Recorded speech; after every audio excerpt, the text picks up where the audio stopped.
Greetings, YouTubers. A very, very good morning to you. It's Big Jim. I do apologise for the little bits of flare that you're going to get on the lens at the moment. It's very early in the morning. Well, it's early-ish.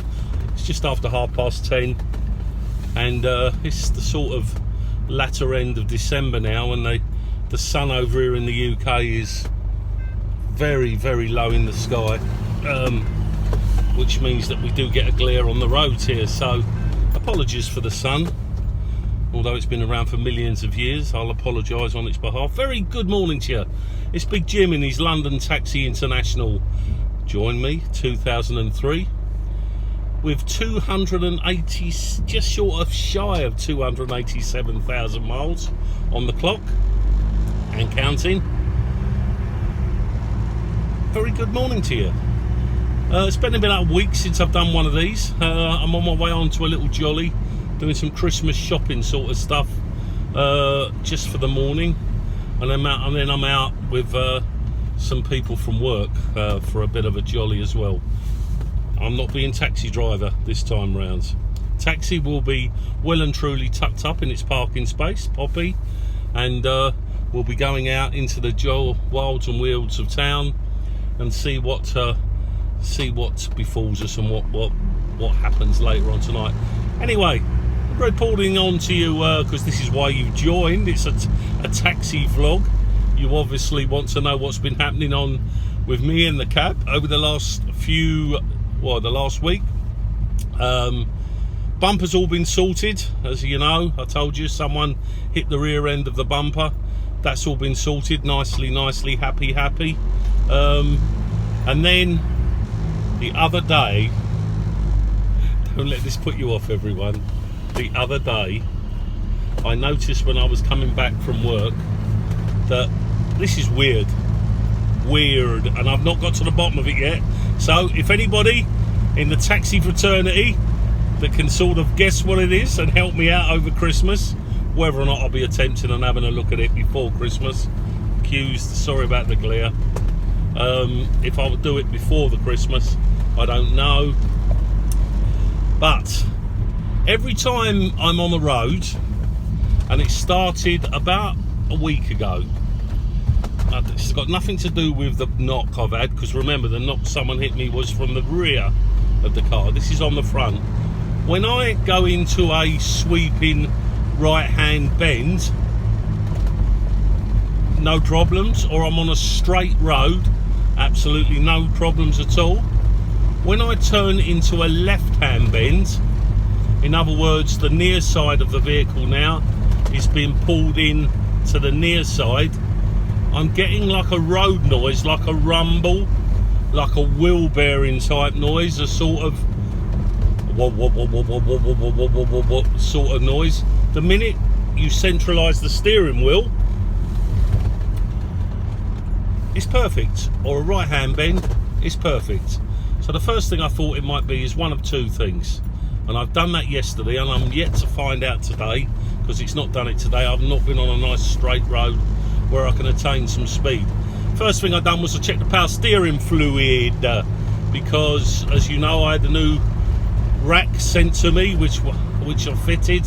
That has not lost any fluid whatsoever. It's still got crystal clear fluid on there. So steering rack on a left and right lock, absolutely silent. I don't like doing it when I'm stationary too much, because it tears my tyres and it costs me money. So that's okay, there's no problems with that. So I thought, right, looking at the tyres, I thought, I wonder if this near side tyre is just slightly down, and it obviously needs a little bit of gas in it, a little bit of air. So I got my old pump out, my trusty pump with the plug in here, that comes from a General Motors car that I picked up from the boot fair for about £2, but has worked for a long time. Actually, I've got two of them. Why? I don't know. Plugged it in, and it's 28 pounds PSI recommended, and no, it's not, sorry, it's 37 PSI recommended, and I checked it, 37, and it was bang on the wire on front and back, absolutely perfect. So I sort of just put a little bit of air in them, because you always lose some when you take the cap off. So they're the two things I've done so far. Now this is sort of steering towards a wheel bearing. Now remember, wheel bearings on these, easy peasy. You just got to jack up the motor, get the front wheel off, take the split pin out the middle. I think it's a 22mm socket, and just nip it down, not too tight that it screws off the end of the stub axle when you're driving. You don't want to do that, and the wheel overtakes you down the front of the road, but you just nip it up. Now one of the ways I'll tell it is when I do jack her up, I'll check the play top and bottom on the wheel and see if I've got any play whatsoever actually on that, and I will check the rubbers as well on the backs of the track rod ends and everything like that. It's one of them things that just started doing, and in your mind you think it's getting worse, and it possibly is, but hey, this is the trials and tribulations of owning an old 2003 motor that's gone through a heck of a lot in its life, and I do mean a heck of a lot. Imagine 275,000 of those miles, and let's face it, I'm assuming that that's right.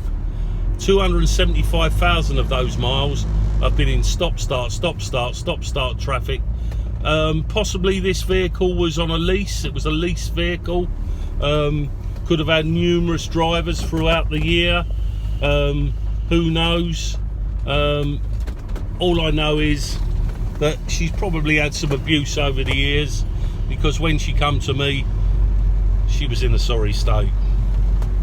Although she's a lot happier now because of everything, the oil changes, looking after, stripping down, taking right back. She's running absolutely fine. So I've just got this sort of rumble at the front end. It's really hard because the roads down here are so bloody bad, with potholes and sunken drains, that it's really hard.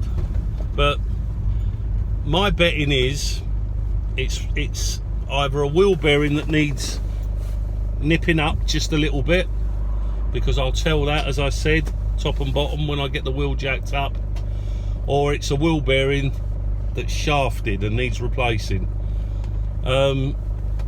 They're readily available. You can get a set of good wheel bearings, and you never change one, I'd always change the pair. You can get a good set of wheel bearings for these for about 25 quid, 30 quid for the pair, so that might be.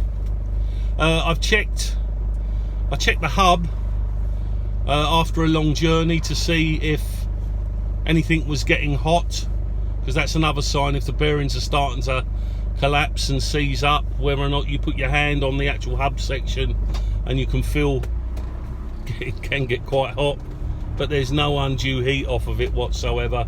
So it might just be because I'm really critical and I can hear things when they're not quite right. It might just mean a nipping up or the start of a wheel bearing going. As always, gang, you will be the first to know after me once I get the job. And one day, if I get the chance, I've not got a tripod, I'll set the camera off and I'll show you some of the little jobs that we actually take on board here. Apart from that, Poppy's going absolutely fine. She's ploughing through the wind and the rain and the ice and everything else we've got. The heaters still take a month for Sundays to come on, but reading the forums and on the Vintage Taxi Association, LVTA, they all say the same thing. They're big engines on here, 2.4. They take a bit of warming up. There's not really a lot you can do with them.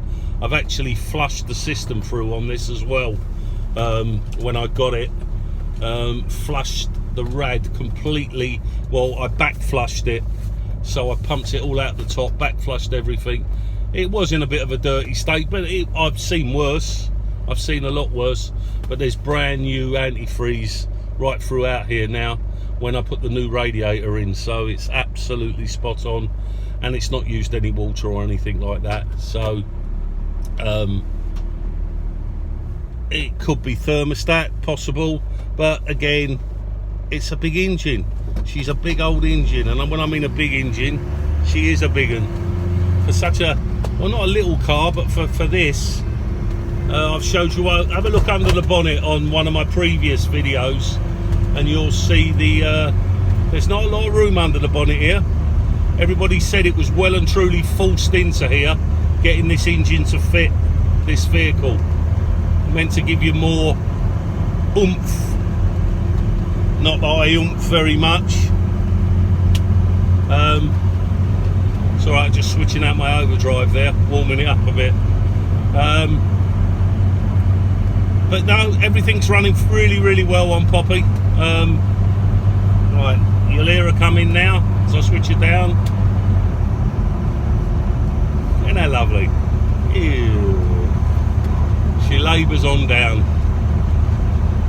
It's if you're thinking of getting one of these, gang, I know I say it most other things, if it's something, look, if it's a whim and you think I'd like to own one of them, have a second thought about it, because it's not like a modern day car now that you're going to buy and you basically, the only time you lift the bonnet on it, here comes that glare again, the only time you lift the bonnet on it is when you have to fill the windscreen washer bottle. If you're after that in a motor, excuse me, do not purchase one of these, because you're always going to be tinkering under the bonnet with something on here. Something's always there to go wrong, and if you can't do it yourself, finding someone to actually work on these that knows what they're doing, it's a costly experience. And when you think that some garages now are up to £90 an hour, you'll probably be cheaper off having a new heart replacement. So don't buy one of these on a whim. But, shouldn't use the word but, although if it's something you've been thinking about doing for quite some time, look over my previous videos that I've put on, and that'll explain the basics of the pitfalls that you can fall into when you purchase one of these for social and domestic pleasure and for playing around with. So, you know, do your homework, look over my vlogs, look at some of the messages that have been left by other people, because we're climbing on subscriptions now. People are building up on it now. One of my friends said to me the other day, do you realise, Jim, that one of your videos has had over 1,000 views?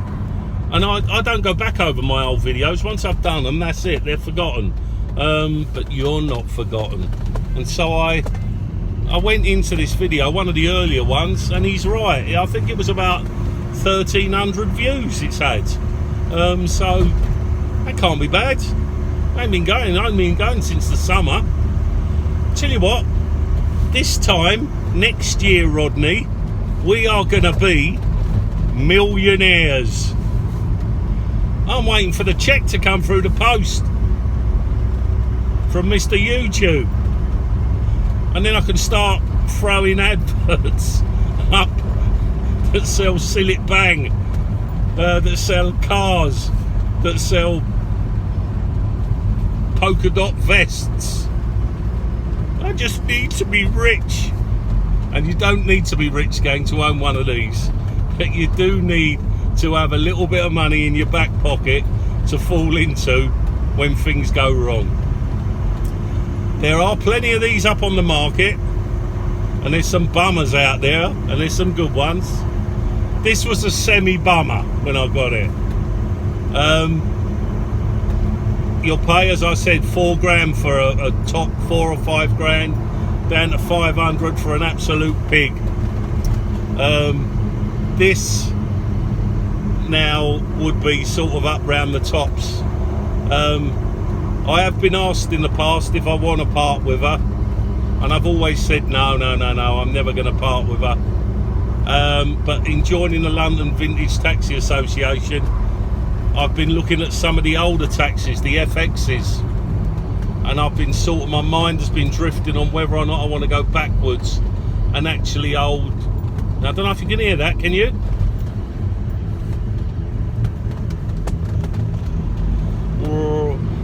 Almost sounds like there's a plane coming over. Now it's gone now. I've come off the right hand lock now and it's gone. Anyway, I don't care. It's not bad. I can hear myself think. I'll turn the radio up. That's the best thing. When you get noise in one of these, turn the radio up, it goes away. So yeah, where was I talking about? Yeah, come on Jim, brain come in. Yeah, about the ownership of one of these. You've got to have a little bit of money in your back pocket to fall on, because there's always something to go wrong. There's millions of these on the market and loads of second-hand parts, but how do you know the second-hand parts haven't gone through the same mullering that this one has probably done? So I always try and buy new where I can. Most of the brand new parts for here are fairly cheap or cheapish. Some of them can be quite expensive, i.e. the steering box. That cost me 140 quid. You know, so do your homework. Don't get caught out. Look at the vlogs. I'm not asking you to go through all. Do you know what? I don't even know how many I've done there. There must be at least 20 on there, or probably a bit more. Check the vlogs out. Go back over them. Look what other people have said about them. And that's what I wanted to say. It's a Billy Connolly moment. I've suddenly remembered a senior moment. I'm looking at possibly moving towards an FX, which is an earlier taxi from the sort of 70s and 80s. Although inherently they suffer with even more corrosion than these babies do. They were literally slung together in their millions. So I possibly may be looking at that. So people have asked me, Jim, would you ever sell Poppy? Is she available for sale? There's no such thing as no. Possibly. And if I did sell her, whoever purchased her would be buying an absolute stunner of a car. Well, of a taxi, because she runs so smoothly. She really does. All that London smog has all been taken out of her. She's not chogged up at all no more. The engine is sweet, as I told you in a previous vlog. The guy on the Hackney emissions, he couldn't believe how low the emissions were out of this taxi. He said he's never ever seen one before with such low emissions, because it's not clogged. It's been allowed to breathe, and like all diesels, they like to go. This one here wants to go now. Let's just wind her up. It's a bit of a windy road here. We've got an old boy in front of us. Now you see we're on the right hand bend now. Total silence. Only when I bend on that left. So there it goes. Coming over on the left. Could be a defective tyre. Could be a slight bulge somewhere on the left hand on the tyre that I haven't seen. Oh well. We will find out. So yeah, get yourself one of these, as long as it's not a whim. Keep it, enjoy it, tinker with it. Join the London Vintage Taxi Association. 40 odd quid I think it is to join for the year. You'll get more than your fair share of money back on it, with help and advice from the friendly guys over there. It's like if I was to put this little problem that I've got up, I'd get 101 people coming up with the right answer. So instead of buying a diagnostic tool that I plug in, I just go onto the London Vintage Taxi Association forum, which is closed on YouTube, members only, and I set the question, and within 2 or 3 minutes answers and responses will be coming back. So that's how good it is. Apart from that, everything else is fine. She's filthy at the moment. Dirty Poppy. Really, she needs a good wash, but with the salt and the grit and the mess on the road, there really is no point. Because being black, if I was to wash it today, by tomorrow it should be absolutely filthy again. So That's something that I'm not going to do. I'm pounding my way down the A24 at the moment. Listen to me, pounding. What speed am I doing? About 66 it says on here. And I don't know about you, but look how smooth it is. I'm not vibrating, I've got big shaking around. She's running really nice. The temperature gauge is 1 notch under normal, where it always stays. Again, into that left hand bend. Nothing on the steering wheel. Just that. Do you know the sort of noise when you go over a rumble strip? It's almost like a blah, blah, blah, blah, blah, blah, blah. That's what I'm getting on that near side. Weird. Never had it before. But something to investigate in the life of owning an old London taxi that's done so many miles. And believe it or not, this one hasn't done that much. Well, I mean, we all assume that 277,000 is the real. I mean, we don't know. You know, the speedometer might have broken for 12 months or 2 years. Nobody knows that, because when you take the car for an MOT, one thing they don't check is the speedometer. Never on an MOT. So, all right, they might question it when you take it for one MOT and the mileage is exactly to the mile the same the following year.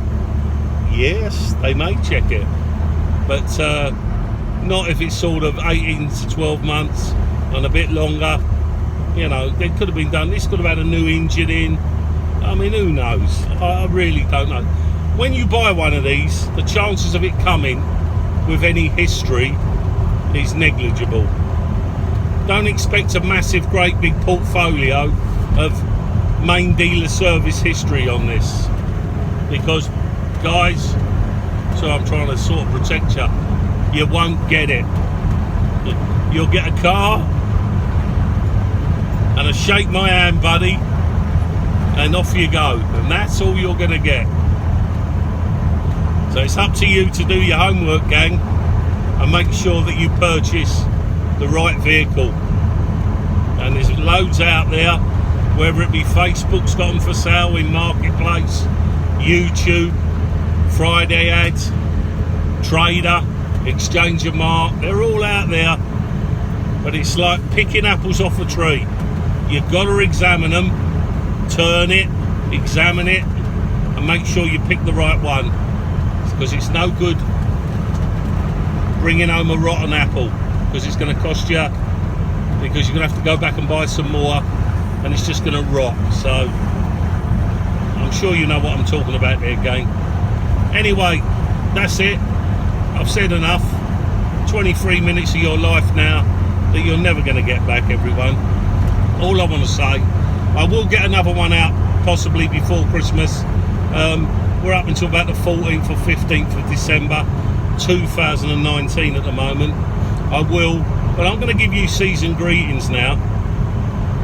Season greetings to one and all that have joined and subscribed to this channel. It is growing, and that does make me smile, and the comments you give me are always very, very positive. And it's sort of all born out of one day, you know, trying to help people not make mistakes on buying one of these, and it's sort of grown from there.